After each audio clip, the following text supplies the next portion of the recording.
সুরজিতের গান, গল্প ও কবিতার আসরে সকলকে স্বাগত। আজ শুনবেন আমার পছন্দের একটি কবিতা, কলেজের ছাত্রী রবীন্দ্রনাথকে, কলমে সুবোধ সরকার। আমার সঙ্গে আমার বাবার সম্পর্ক খারাপ। আপনার জন্য কলেজের সেকেন্ড ইয়ারে উঠেই আমি বুঝতে পারি জীবনটা মাধ্যমিক পরীক্ষা নয়।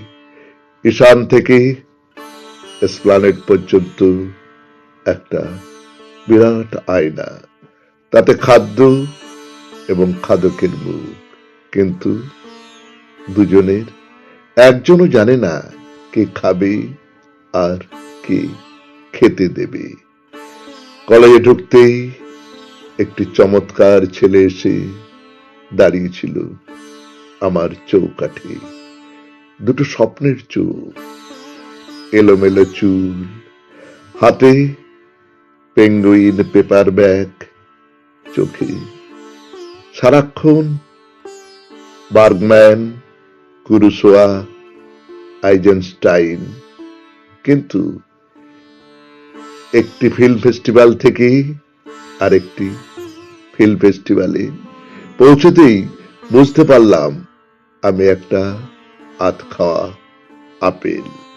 এবং চমৎকার সেই ছেলেটি আমার 1 বছরের প্রেমিক আরেকটি আধ খাওয়া আপেলের সঙ্গে বকখালিতে ধরা পড়ল। থানা, পুলিশ, লোকাল কমিটি সব যথাযোগ্য মর্যাদায় পার হয়ে একটি বৃষ্টির দুপুরে আমাকে বলল, হাই বেবি, চলো এবার আমরা 3 জন মিলে চাঁদিপুর যাব। চর কষাতে পারিনি সেদিন, ঘর বন্ধ করে কেঁদেছিলাম। চোখের জলে আপনার গীতবিতানের 37 নম্বর পৃষ্ঠা ভিজে গেল। ভিজে গিয়েছিল সেই গানটা, তুমি যে চেয়ে আছো আকাশ ভরে। এরপর আমার জিন্সের জ্যাকেট, টাইটান ঘড়ি, আমার ইকোনমিক্স অনার্স, সমস্ত কিছুকেই আকাশ মনে হয়েছিল। আপনাকে আর আপনার আকাশকে এত ভালো লাগেনি এর আগে। রাত জেগে এরপর গীতবিতান পড়েছি। এত আকাশ আপনার গানে কি করেছেন এত আকাশ নিয়ে?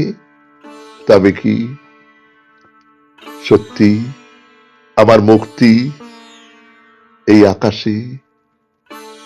ঠিক এই সময়ই বাবার সঙ্গে আমার সম্পর্ক খারাপ হয়ে গেল। বাবা বললেন, মূর্খ, তুই মেয়ে না হয়ে ছেলে হলে আমার ভয় ছিল না। এত গীতবিতান পড়ার কি আছে, স্টুপিড।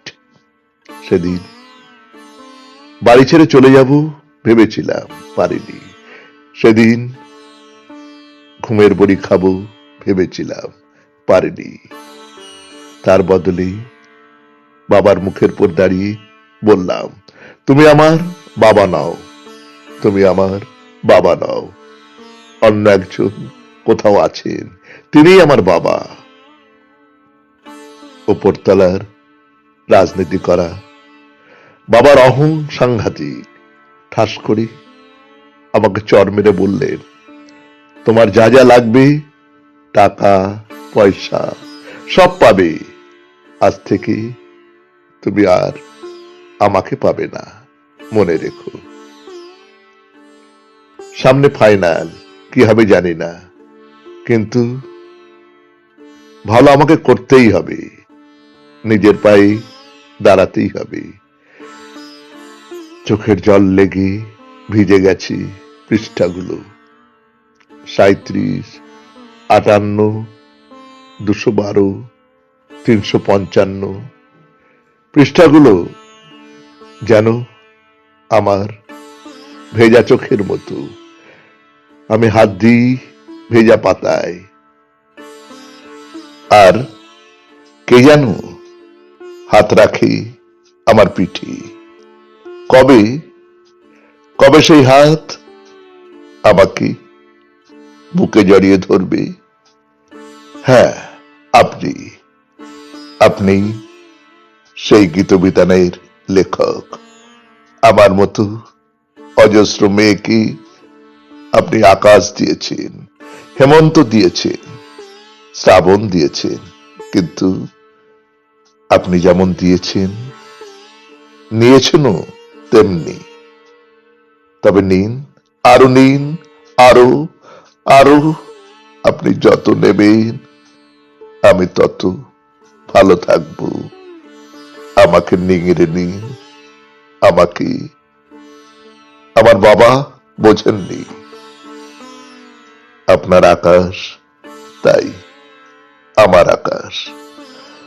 আপনি আমাকে কখনো ভুল বুঝবেন না তো?